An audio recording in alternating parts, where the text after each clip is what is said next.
அமைச்சர் நேரு சம்பந்தப்பட்ட இடங்களில் இடி ரைட்.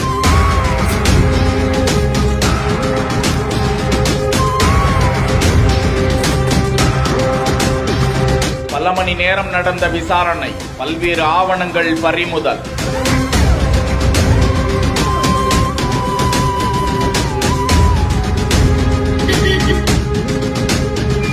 திமுகவை சேர்ந்த அமைச்சர்கள் உள்ளிட்டோரை அவ்வப்போது அமலாக்கத்துறை அதிகாரிகள் ஆய்வு செய்து சோதனை நடத்தி வரும் நிலையில் இந்த முறை அமைச்சர் KN நேரு 5வது கிராஸில் இருக்கக்கூடிய அமைச்சர் KN நேருவின் வீட்டில் மற்றும் 10வது குறுக்கு தெருவில் உள்ள நேருவின் சகோதரர் மறைந்த ராமஜெயம் இல்லத்திலும் திடீரென வருகை தந்த அமலாக்கத்துறை உயர் அதிகாரிகள் மற்றும் குழுவினர் தீவிர சோதனை நடத்தினர். 3 வாகனங்களில் அமலாக்கத்துறை அதிகாரிகள் மற்றும் மத்திய தொழில் பாதுகாப்பு படையினர் அந்த பகுதிக்கு வருகை தந்த நிலையில் பலத்த பாதுகாப்பின் அடிப்படையில் கடந்த 10 மணி நேரமாக அந்த சோதனை நடந்தது. மாலை சுமார் 5:30 மணி அளவில் சோதனை முடித்து பல்வேறு ஆவணங்களை விசாரணைக்காக அமலாக்கத்துறை அதிகாரிகள் கைப்பற்றி சென்றிருப்பதாக தகவல்கள் வெளியாகியுள்ளன.